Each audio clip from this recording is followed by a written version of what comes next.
Hello everyone. Hi, this is Mitali. Welcome back to evidyarthi.in. Now we are moving towards a very interesting question. थोड़ा सा बड़ा है, अलग अलग steps है इसके, but I'm sure आपको समझने में बहुत मजा आएगा. So we are moving towards question number 15 again on page number 159. So let's see क्या है question में. Illustrate the law of conservation of energy by discussing the energy changes which occur when we draw a pendulum bob to one side and allow it to oscillate. Why does the bob eventually come to rest? पहला question. What happens to its energy eventually? Second part. And then is it a violation of the law of conservation of energy? So यहाँ पर हमें 3 parts में अपना answer करना है, but सबसे पहले क्वेश्चन क्या है वो समझते हैं. So we have a pendulum bob. हमारे पास कोई भी पेंडुलम बॉब को उन्होंने इमेजिन करने को बोला है, प्लस उसमें हमें चेंजेस बताने हैं कि किस तरीके से एक बॉब के हिलने से, अगर हम यहाँ पर चलो कुछ ऐसा मान के चलते हैं कि ये मेरा पेंडुलम बॉब है, ठीक है. नाउ इसके मूवमेंट्स जो रहेंगे वो क्या रहेंगे, इसके 3 एक्सट्रीम पॉइंट्स हम ले लेते हैं. सो एक बार ये लेफ्ट मूव करेगा, मीन पोजीशन इसका हो गया the middle one, then it will move towards left, उसके बाद वो सीधा राइट जाएगा कुछ इस तरीके से. एंड सपोज मैं यहां से अपने पेंडुलम बॉब को रिलीज करती हूँ, तो उसका मूवमेंट पहले मीन पोजीशन, मीन के बाद राइट पोजीशन, राइट से वापस मीन पोजीशन, मीन से आगे वापस लेफ्ट पोजीशन. तो ऐसे करते करते हमारा जो पेंडुलम बॉब है वो टू एंड फ्रो हिलता रहेगा, राइट. सो इतना तो हमें उसके मूवमेंट के बारे में पता है, बट देन उसी में वो पूछ रहे हैं कि आपके जो 3 मूवमेंट्स है, अलग अलग जो पोजीशन पे आ रहा है आपका बॉब, क्या वहां पे कोई एनर्जी ट्रांसफॉर्मेशन होता है. एंड अगर एनर्जी ट्रांसफॉर्मेशन है तो क्या law of conservation of energy violate होता है. एंड इवेंचुअली आपका जो बॉब है it will come to rest. वो कहीं ना कहीं जाके, ऐसा तो है नहीं कि कॉन्स्टेंटली यूनिफॉर्म मोशन में, जैसे कि मान लो वो स्पेस में हो, तो ऐसा तो है नहीं कि वो चलता रहेगा, वो कहीं ना कहीं आके तो थोड़ी देर में रुक जाता है. तो वो रुकता किसकी वजह से है. तो ये सब आंसर हमें इस पूरे क्वेश्चन में स्टेप बाय स्टेप समझाने हैं, ठीक है. तो इसलिए सबसे पहले हम क्या करेंगे, अपने पेंडुलम बॉब के मूवमेंट को समझेंगे and then we will proceed towards the answer. उससे क्या होगा, आपको अच्छे से समझ आएगा कि बेसिकली पेंडुलम बॉब का ट्रांसफॉर्मेशन होता कैसे है, एंड देन आप अपने आंसर को इजीली समझ भी पाओगे. And in case question exam में आता है तो अपने लैंग्वेज में आप इजीली लिख भी पाओगे, ठीक है. So now moving towards the answer. तो यहाँ पर हम क्या पहले से समझते हैं. फॉर सपोज मैंने लेफ्ट साइड से अपने पेंडुलम बॉब को रिलीज किया है, ठीक है. आपने देखी है ऐसी वाली घड़ियां होती हैं घरों में, आप आगे जब फिजिक्स लैब में जाके कोई भी एक्सपेरिमेंट करोगे तो ये आपको वैसे भी दिखाया जाएगा, बट देन अभी हमारे लिए कॉमन होता है घरों में, या ज्यादातर हमने मूवीज में देखा है किस तरीके से उसका 12 बजते हैं तो घंटा बजना शुरू हो जाता है ना. तो सिमिलरली बिल्कुल उसी पेंडुलम बॉब की मैं यहाँ पर बात कर रही हूँ.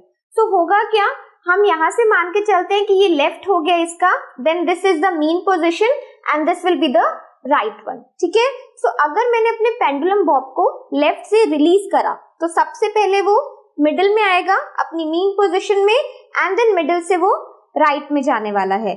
राइट से again it will move towards the mean and towards the left, ठीक है. सो इस तरीके से उसका मोशन चलता रहेगा. So now let's see, when the pendulum bob is pulled से towards left, it will have stored potential energy because of its higher position.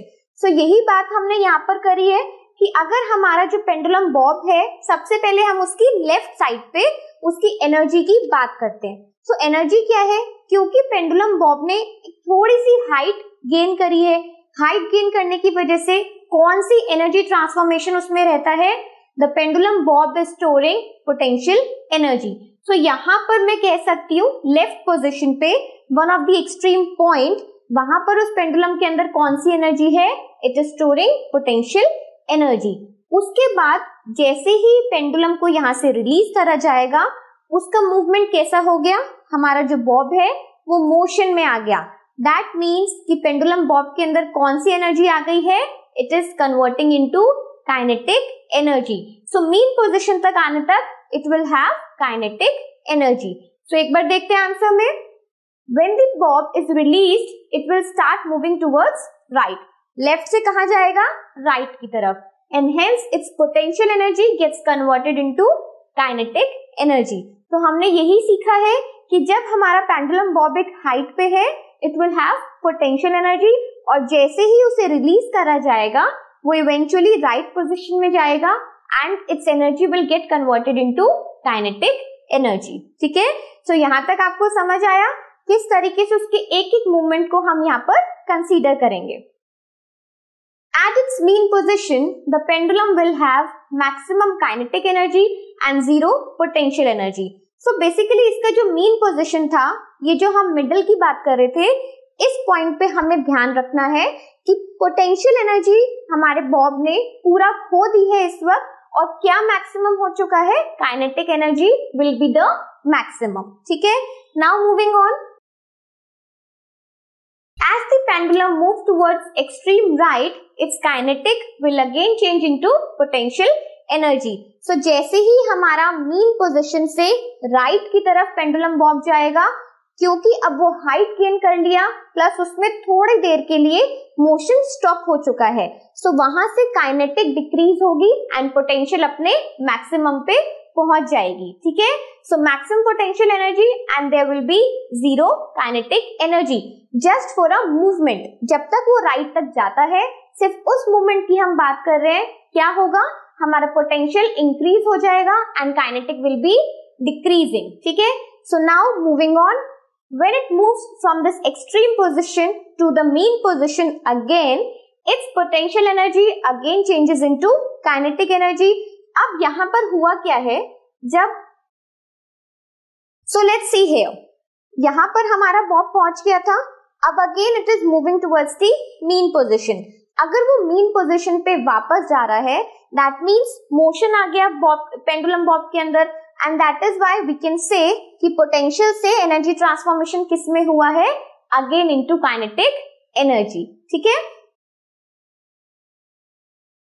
So when it moves from its extreme position, its potential energy again gets converted into kinetic energy, and this illustrates the law of conservation of energy. और यही हमारे पास सबूत है कि किस तरीके से हम कह सकते हैं कि एनर्जी का कंजर्वेशन हर स्टेप पे हुआ है, क्योंकि कहीं पर भी हमारी एनर्जी डिस्ट्रॉय नहीं हुई है, it only gets converted, it is getting converted. तो काफी देर के लिए पेंडुलम बॉब जब टू एंड फ्रो मूव करता रहेगा, उसकी पोटेंशियल से काइनेटिक, काइनेटिक से पोटेंशियल, यही एनर्जी का ट्रांसफॉर्मेशन चलता रहेगा। ठीक है, लेकिन थोड़ी ही देर में हमें क्या दिखेगा कि हमारा जो पेंडुलम बॉब है वो रुक गया है, it is coming to the rest position. So how it will done? तो आप देखते हैं। So eventually the bob comes to rest. अब थोड़ी देर में हमने क्या देखा है कि हमारा जो पेंडुलम बॉब है वो रेस्ट में आ गया, because during each oscillation a part of the energy possessed by it get transferred to air and it also overcome the friction at the point of suspension. तो बेसिकली यहाँ पर rest में आने के लिए हमारे पास दो रीजंस हैं। सबसे पहले धीरे धीरे एनर्जी क्या होती है? एयर में डिसिपेट होती है, यानी कि एनवायरमेंट में थोड़ी बहुत एनर्जी अपने आप जाने लगेगी। हमारी एयर कह सकते हो या एनवायरमेंट कह सकते हो, वो थोड़ी बहुत हमारी पेंडुलम बॉब की एनर्जी को कंज्यूम करेगा, प्लस उसको फ्रिक्शन को भी ओवरकम करना है, क्योंकि किसी ना किसी सरफेस पे, ऐसा तो है ना जैसे हम चलते हैं, सो वी आर मूविंग, हमारा जो सरफेस है वो हमें क्या देता है? एक अपोजिंग फोर्स। कौन सी अपोजिंग फोर्स? फ्रिक्शनल फोर्स देता है। सिमिलरली अगर पेंडुलम बॉब भी किसी भी सरफेस पे मूव कर रहा है, तो उसका जो सरफेस है, जो मटेरियल है, वो भी उसको क्या देने वाला है? It will also give it the frictional force. तो फ्रिक्शनल फोर्स की वजह से क्या होगा कि उसकी एनर्जी धीरे धीरे करके अपोज होने वाली है, यानी कि कम होगी। ठीक है, सो thus the energy of the pendulum is dissipated in the air, और इसलिए हम कह सकते हैं कि हमारा जो पेंडुलम है उसका सारा एनर्जी डिसिपेट हुआ है and it will eventually comes to rest. ठीक है, so now the law of conservation of energy is not violated because the energy merely changes its form and it's not destroyed. तो इसलिए हमने यही बात इससे पहले भी की थी कि हमारी एनर्जी में कोई डिस्ट्रॉय नहीं हुआ है, कोई क्रिएशन नहीं हुआ है, only a transformation from one form to another. ठीक है. सो आई होप आपको ये क्वेश्चन अच्छे से समझ आया हो. थोड़ा सा डिस्कशन और थोड़ा बड़ा क्वेश्चन है. It can come in the steps. आपके एग्जाम में आ सकता है, आपको 2 या 1 स्टेप के बारे में आपसे पूछा जा सकता है, बट आपको इसका पूरा प्रोसेस पता होना चाहिए. ठीक है. So now moving on with another question. Up till then keep planning, keep watching. Bye.